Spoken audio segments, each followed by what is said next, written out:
If you think of it, children starting school this year will be retiring in 2065. Nobody has a clue, despite all the expertise that's been on parade for the past 4 days, what the world will look like in 5 years' time. And yet we're meant to be educating them for it. So the unpredictability, I think, is extraordinary. And the third part of this is that we've all agreed, nonetheless, on the really extraordinary capacities that children have, their capacities for innovation. And my contention is all kids have tremendous talents, and we squander them pretty ruthlessly. So I want to talk about education, and I want to talk about creativity. My contention is that creativity now is as important in education as literacy, and we should treat it with the same status. Thank you.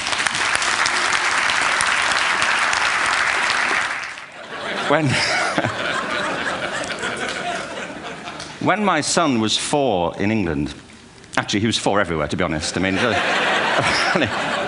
if we're being strict about it, wherever he went, he was 4 that year. But he was in the Nativity play. Do you remember the story?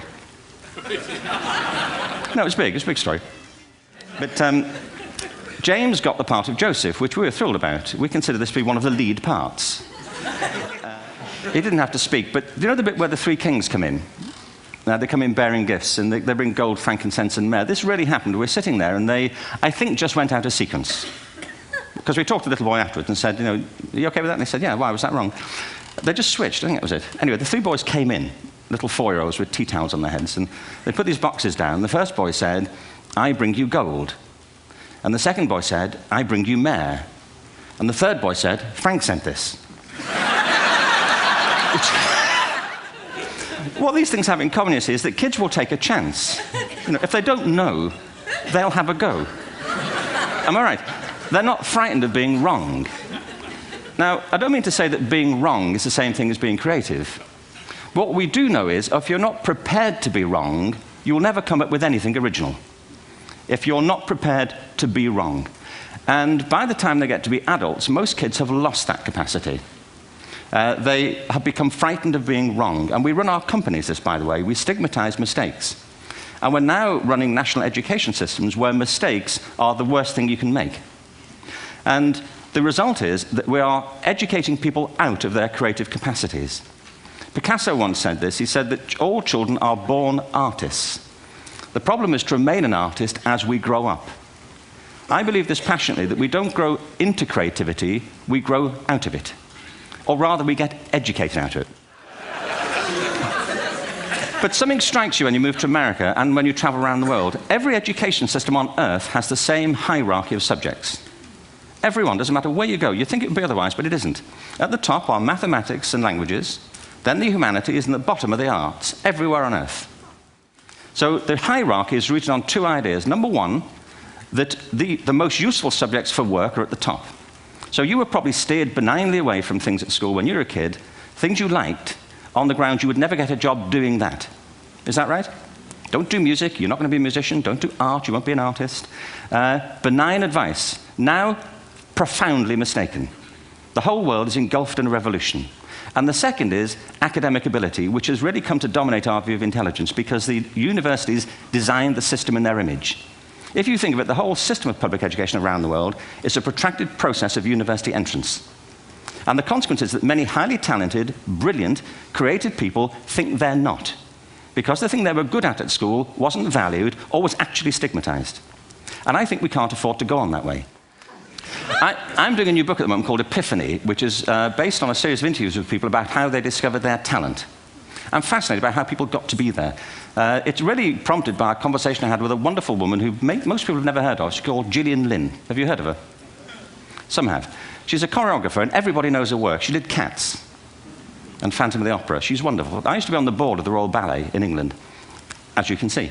And anyway, Gillian and I had lunch one day. I said, how'd you get to be a dancer? And she said it was interesting. When she was at school, she was really hopeless. And the school in the 30s wrote to her parents and said, we think Gillian has a learning disorder. She couldn't concentrate, she was fidgeting. I think now they'd say she had ADHD. Wouldn't you? But this was the 1930s, and ADHD hadn't been invented, you know, at this point, so it wasn't an available condition. You know, people weren't aware they could have that. anyway, she went to see this, this specialist. So this oak-panelled room, and she was there with her mother, and she was led and sat on this chair at the end, and she sat on her hands for 20 minutes while this man talked to her mother about all the problems Gillian was having at school. And at the end of it, because she was disturbing people, her homework was always late and so on, little kid of 8, in the end, the doctor went and sat next to Gillian and said, "Gillian, I've listened to all these things that your mother's told me. I need to speak to her privately." So he said, "Wait here, we'll be back. We won't be very long." And they went and left her. But as they went out the room, he turned on the radio that was sitting on his desk. And when they got out the room, he said to her mother, "Just stand and watch her." And the minute they left the room, she said she was on her feet, moving to the music. And they watched for a few minutes, and he turned to her mother, and he said, "You know, Mrs. Lynn, Gillian isn't sick. She's a dancer. Take her to a dance school." I said, "What happened?" He said, "She did. I can't tell you how wonderful it was. We walked in this room, and it was full of people like me. People who couldn't sit still. People who had to move to think. Who had to move to think. They did ballet, they did tap, they did jazz, they did modern, they did contemporary. She was eventually auditioned for the Royal Ballet School. She became a soloist. She had a wonderful career at the Royal Ballet.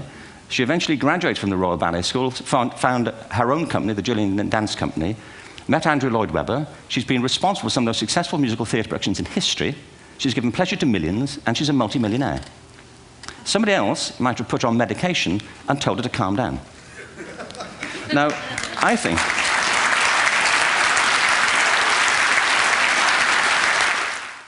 what TED celebrates is the gift of the human imagination. We have to be careful now that we use this gift wisely and that we avert some of the scenarios that we've talked about. And the only way we'll do it is by seeing our creative capacities for the richness they are and seeing our children for the hope that they are. And our task is to educate their whole being so they can face this future. By the way, we may not see this future, but they will. And our job is to help them make something of it. Thank you very much. Bravo. Here, here.